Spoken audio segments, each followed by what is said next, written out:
আমরা এসেছি আমাদের প্রিয় প্রাণের টুকরা ব্যারিস্টার আরমান হাফেজাউল্লাহকে দেখার জন্য। তো আরমানের শহীদ গর্বিত পিতা কাশিম আলী মিন্টু রাহিমাহুল্লাহ, আল্লাহ তাকে জান্নাতুল ফিরদাউসের মেহমান করুন। সেই সাথে মতিউর রহমান নিজামী গফরাহুল্লাহ, আব্দুল কাদের মোল্লা, কবরুজ্জামান, আলী হাসান মুজাহিদ, সেই সাথে গোলাম আজম রাহিমাহুল্লাহ সহ যতজন চলে এসেছে, আল্লাহ সবাইকে জান্নাতুল ফিরদাউসের বাসিন্দা করে দেন। ইউসুফ সাহেব, সুবহান সাহেব, এরা একজন পৃথিবী বিখ্যাত আলেম ছিল। আমরা এই শহীদদের ঋণ শোধ করতে পারবো না, কারণ এদের জীবনের সাথে আমরা জড়িত। এরা কতটা নিষ্পাপ ছিলেন, কতটা নিষ্কুলুষ ছিলেন, যারা তাদের সাথে নিশ্চয় তারা জানে। এখানে আমার প্রিয় বড় দুল্লা ভাই আছেন, অধ্যাপক মনির আহমেদ, তিনারই ছোট্ট মেয়ের জামাতা হলো আরমান, আমার ভাগ্নি তাহমিনা, আমার চতুর্থ ভাগনা শহীদ হয়েছে, শহীদ জায়েদ।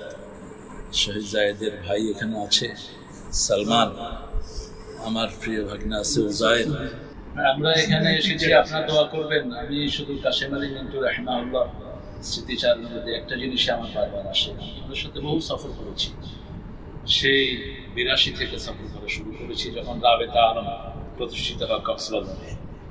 সেই সময় তিনি আমাকে সেখানে নিয়ে গিয়েছিলেন। সেই সময় থেকে দেখেছি তিনি তাহাজ্জুদ কাজা করতেন, এবং সফরে হদরে সবসময় তিনি তাহাজ্জুদ করতেন।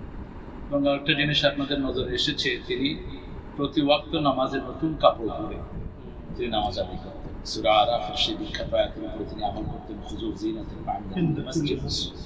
তোমরা তোমাদেরকে মাস্ট বিউটিফাই ইউরসেলফ, যখন তোমরা সালাত আদায় করবা তোমাদেরকে তোমরা সংবিধিমণ্ডিত করো। তারই হুবহু নমুনা ছিল আরমান।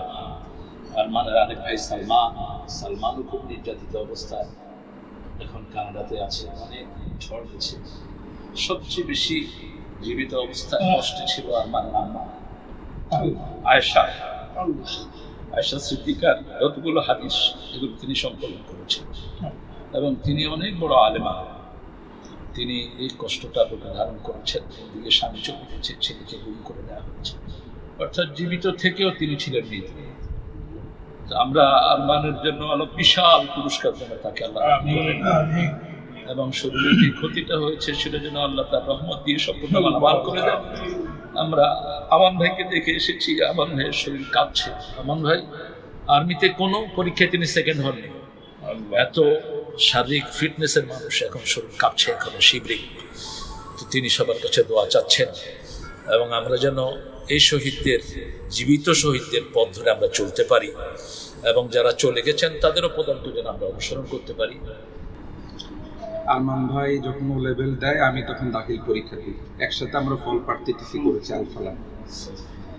এরপরে 2005 সালে একই দিনে আমাদের সদস্য শপথ হয়, 29শে ডিসেম্বর।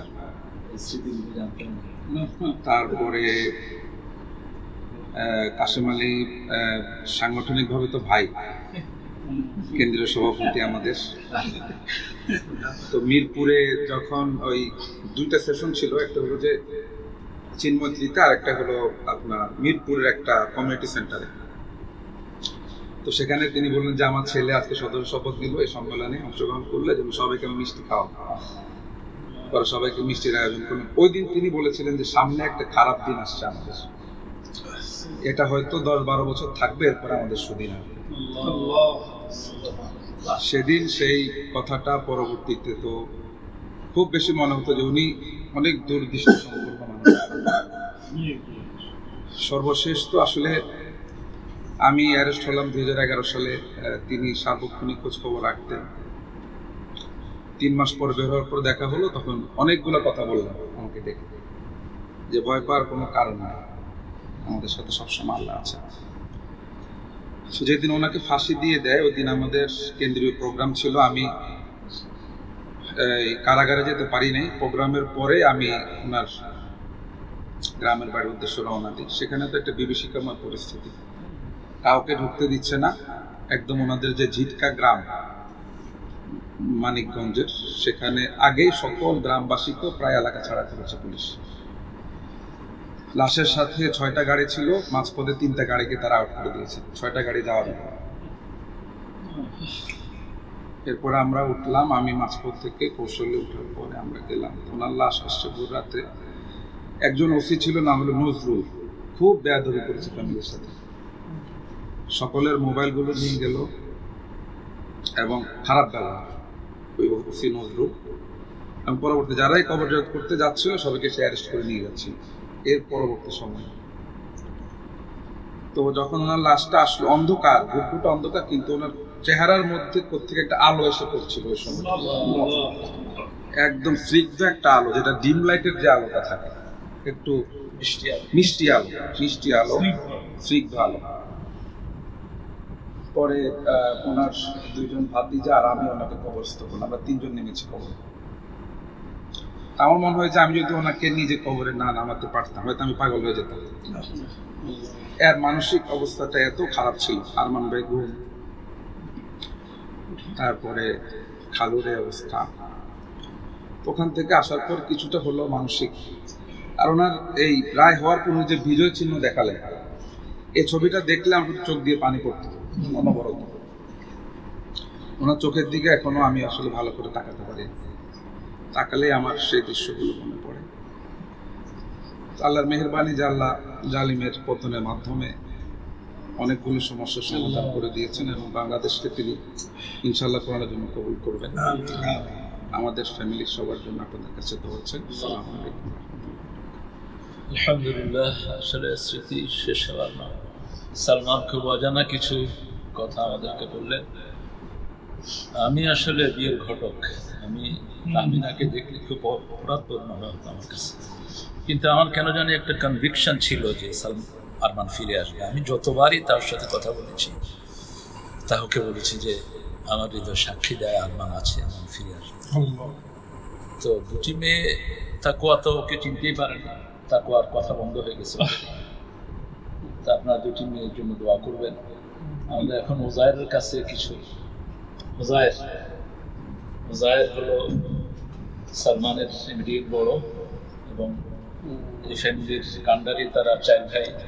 জোবায়ের আছে ইংল্যান্ডে, শেখ আব্দুল কাইয়ুমের মেজে জামাতা, আমার মেজে বোনের জামাতাও।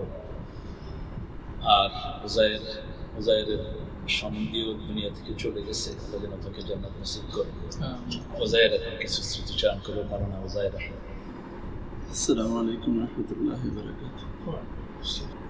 আলহামদুলিল্লাহি রাব্বিল আলামিন। সবাইকে অনেক অনেক মোবারকবাদ। আমরা তো আরমান ভাই মিসিং এর পরে ওই মাসে এর কয়েকদিন আগে আমার আম্মা মারা গেছেন। এরপরে এর কদিন পরে বড় ভাই অ্যারেস্ট হয়েছিল। আরমান ভাইয়ের মিসিং এর পরে আমাকে আমার ছোট বোন প্রথমে ফোন করছিল, কিন্তু আমাদের কাছে কিছু করার ছিল না সময়টা, শুধু দোয়া করছিলাম। আর এরপরে তো অনেক দিনের পরে ছোট বোনকে আমরা আমাদের এখানে নিয়ে এসেছিলাম। মিরপুরে বাসায় থাকার কোনো সুযোগ ছিল না। আল্লাহ শুকরিয়া, আমরা 2.5 বছর ধরে ওকে এখানে রাখার সুযোগ পাইছি, তার বাচ্চাদের একটু খেয়াল করার সুযোগ পাইছি। এরপরে তাহলে আল্লাহ আমাদের জন্য একটা বিজয় দিয়েছেন। আলহামদুলিল্লাহ।